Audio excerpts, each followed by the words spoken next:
Hello Bear Fitness. Today we're going to kind of talk about some different tips with the power snatch, some common things that we normally see throughout that power snatch to kind of help us refocus, regroup, just a couple different tips while your mind is fresh compared to when we try and get you in the middle of a strength, middle of a Metcon where your mind's already going a million miles an hour and you want to try and get everything done as fast as you can. So the main thing we're going to talk about today is that second pull.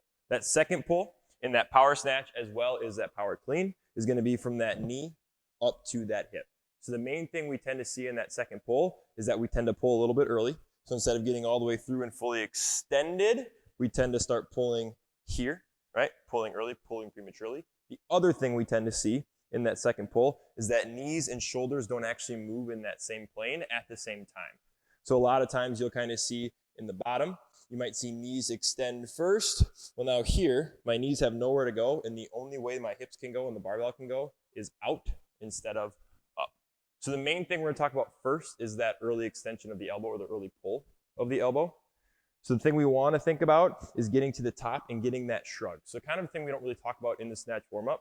So one thing we can think about and work on, that shrug, is during our snatch warm-up when we're hitting our different positions of our pocket, our hang, our down to the mid-shin. When we stand, think about adding a shrug because that's usually the first start of that pull. So instead of getting all the way through, getting to the pocket and just starting to pull with your elbows, think about pulling your shoulders to your ears because then your elbows can follow. It gives our hips more time to get through with a shrug and then a high pull compared to rushing the hips. And now we start with the elbow pull, less time to get through. So kind of what we're looking for. If I ask you to kind of hit your pocket down to your hang, get back to your pocket and then stand, add a shrug. Because again, that's going to allow more time for our hips to get through compared to if I had you go hang, pocket, stand. Well, now if our first thing is a pull in our power snatch, we're kind of missing all of that hip connection.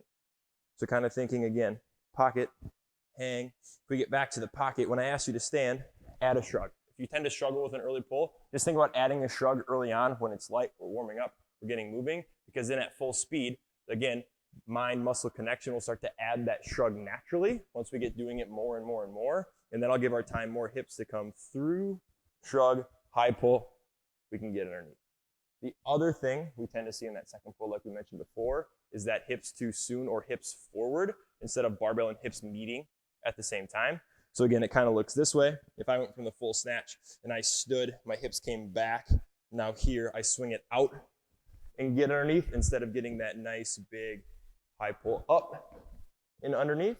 So the first thing we usually talk about is ground up. So what are you doing in your feet? A lot of times in that full snatch, or even if we're working from the hang, if we still tend to come and push through my toes. So if I drive the balls of my feet into the floor, my hips are going to come up and my knees are going to go back, which puts me in this position here.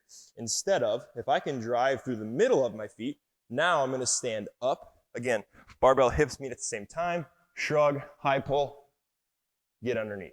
So if you have struggles with these two things, just little things to think about. So adding the shrug at the top of that stand in our snatch warm-up, or if you tend to more hips forward and push the bar out, or if you just want to hear that big bang, the contact with the barbell and the hips, which is something we tend to see a lot, don't think about getting hips to the barbell as fast as I can or as hard as I can.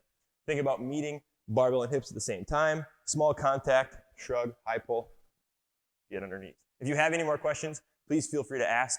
Please jump into a session with Tania. She also has a very good eye and she'll help you out with a lot of these different things. Just let her know what you want to work on. Let Colin know what you want to work on throughout that strength so we can kind of watch you during a warm-up. We can make sure to watch that specific thing during the strength piece during the next.